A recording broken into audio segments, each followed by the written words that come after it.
गफूर ने अपना महसूल अदा कर दिया है। कर दिया तो गाय, हम बहुत सा सोना लाए हैं।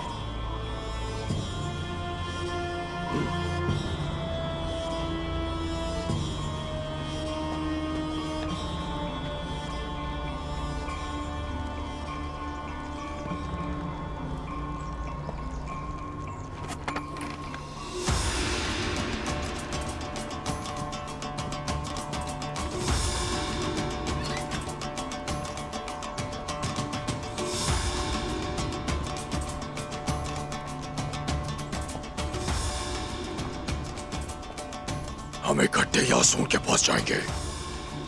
निकोला गुस्से में है क्योंकि मैंने उसे धोखा दिया है। वो इंतकाम लेगा। हम तैयार रहेंगे जैसे कयामत टूटने वाली है। वो ऐसा करने की हिम्मत नहीं करेगा।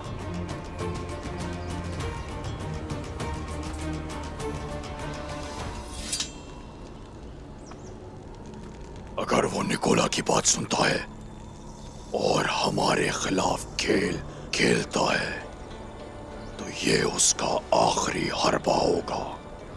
उस्मान का क्या और तुम्हारी कसम का क्या? लोगों के पास गोकपुरों के लिए एक और मंसूबा है। हमारे हाथ बंधे हुए हैं। जब तक खुल नहीं चाहते हम इंतजार करेंगे।